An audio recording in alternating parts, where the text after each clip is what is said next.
আমাদের সঙ্গে রয়েছেন আমাদের প্রতিনিধি মর্তুজা আহমেদ লস্কর। মর্তুজা, আজ দ্বাদশতম দিন, ঠিক কি কি বিষয় উঠে আসতে পারে? একেবারে অর্থাৎ সমাজশ্রী আজ অসম বিধানসভার বাজেট অধিবেশনের দ্বাদশ দিন এবং দ্বাদশ দিনে একইভাবে অর্থাৎ বেশ কয়েকটি গুরুত্বপূর্ণ বিষয় আজ অসম বিধানসভার দ্বাদশ দিনে কিন্তু 4টি বিল আজ অসম বিধানসভা উত্থাপন হবে এবং যে কয়েকটি বিষয় অর্থাৎ সাধারণ যেভাবে চলে তারপর প্রথমে 9:30 সাথে সাথে প্রশ্নোত্তরের মাধ্যমে শুরু হবে অসম বিধানসভার কার্যক্রম এবং তারপর কয়েকটি বিষয় আমি যদি বলি অর্থাৎ প্রথমে তুমি যেমনটা বলেছো অর্থাৎ অ্যাডভান্টেজ 2.0 বিষয় নিয়ে আজ বিষয়টি নিয়ে মন্ত্রী অর্থাৎ ভূপেন রায় বিধায়ক সেই কথা উত্থাপন করবেন এবং সেই বিষয়ে আজ অসম বিধানসভায় আলোচনা হবে। তার পরবর্তীতে দেখা যাচ্ছে যে জুবের আনাম অর্থাৎ স্ট্যাম্প অফ আসাম রিজনেট বোর্ড শীর্ষিক বিষয়ে উত্থাপন করবেন। তারপর দেখা যাচ্ছে শ্রী পনিরাম ব্রহ্ম অর্থাৎ আইন প্রণয়ন সহ রাসায়নিক সার কীটনাশক প্রয়োজন বন্ধ বা জৈবিক ক্ষেতির দিকে নিয়ে বিভিন্ন বিষয় অর্থাৎ এগ্রিকালচারের বিষয় নিয়ে বিভিন্ন বিষয় নিয়ে আজ তিনি উত্থাপন করবেন। তার পরবর্তীতে মন্ত্রী সঞ্জয় কিষানও কিন্তু প্রাক্তন মন্ত্রী সঞ্জয় কিষান বর্তমানের বিধায়ক, তিনিও কিন্তু বেশ কয়েকটি বিষয় মাকুম সমষ্টির যে জরাজীর্ণ রাস্তা বা বেহাল রাস্তার বিষয় নিয়ে তিনি উত্থাপন করবেন। আমি দেখাচ্ছি সবই অর্থাৎ এক এক করে বিধায়করা আসা শুরু করে দিয়েছেন এবং এই মুহূর্তে দেখাচ্ছি এক এক করে মন্ত্রী বিধায়করা এক এক করে আসছেন এবং আমি যদি সম্ভব হয় কয়েকজনের মন্তব্য নেওয়ার চেষ্টা করব। কিন্তু আজ দ্বাদশ দিনেও কিন্তু এক এক করে বিধায়করা মন্ত্রীরা আসা শুরু করে দিয়েছেন এবং যে কয়েকটি গুরুত্বপূর্ণ বিষয়ে আজ আলোচনা হবে বা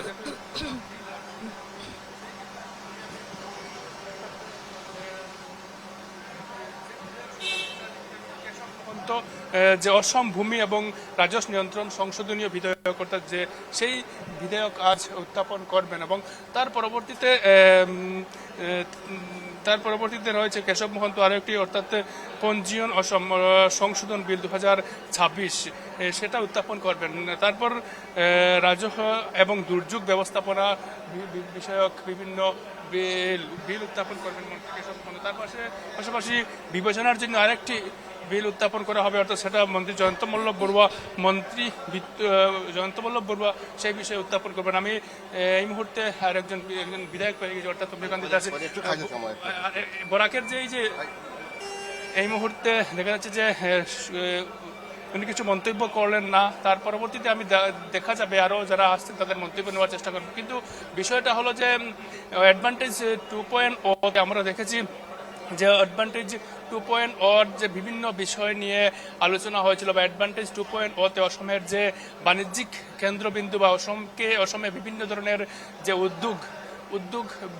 উদ্যোগিক বিষয় নিয়ে আলোচনা হবে এবং তার পাশাপাশি এই মুহূর্তে দেখা যাচ্ছে এক এক করে বিধায়করা আসছেন। এই মুহূর্তে মানকাছাড়ার বিধায়ক আমার সাথে রয়েছেন, আমি আপনার কাছে আসছি। আজ অসম বিধানসভায় বেশ কয়েকটি বিধেয়ক আজ উত্থাপন হবে। তার পাশাপাশি রাজ্যের বর্তমানের যে বন্যা পরিস্থিতি সেই পরিস্থিতি নিয়ে আপনি কি বলবেন? পরিস্থিতি খুবই ভয়ানক। আমরা গিয়েছিলাম 3টি দল, একটি গেল চড়াইদেও, একটি দল গেল আমাদের শিবসাগর আর একটি জোরহাট।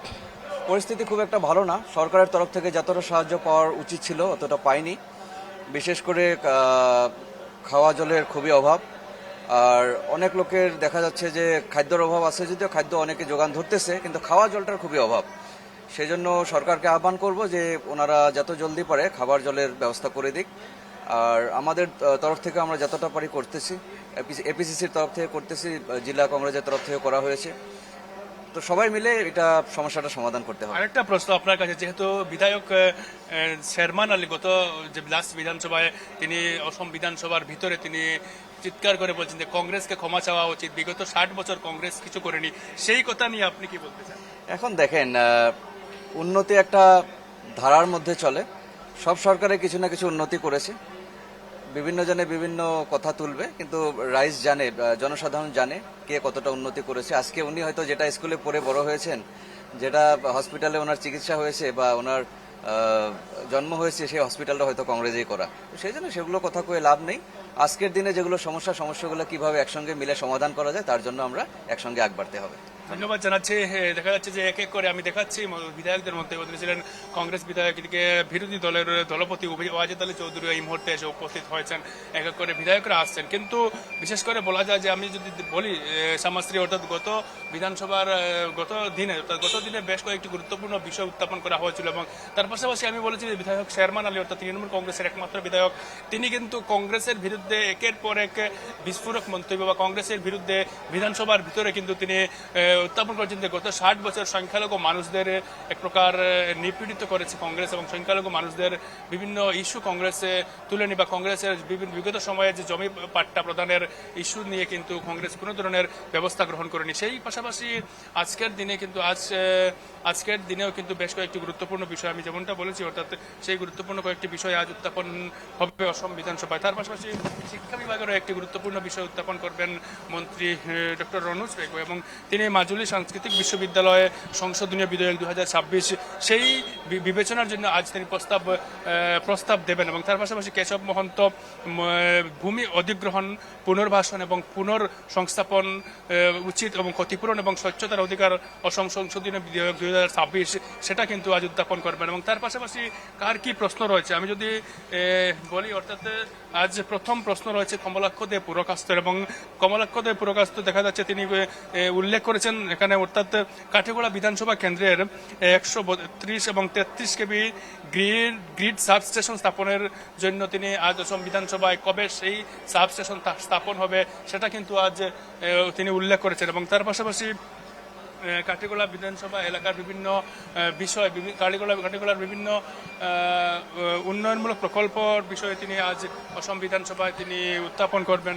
তার পাশাপাশি আর কার প্রশ্ন রয়েছে, অর্থাৎ সেক্ষেত্রে সুরেন ফুকন মুজিবুর রহমানেরও প্রশ্ন রয়েছে, জাকারিয়া আহমেদ উত্তর করিমগঞ্জের বিধায়ক, তারও বেশ কয়েকটি প্রশ্ন রয়েছে এবং তার পাশাপাশি আমি দেখাচ্ছি সেই ছবি, অর্থাৎ এই মুহূর্তে এক এক করে মন্ত্রী বিধায়করা যেহেতু আসা শুরু করে দিয়েছেন এবং ঠিক 9:30 হওয়ার সাথে সাথে অসম বিধানসভার আজকের এই কার্যসূচি শুরু হবে।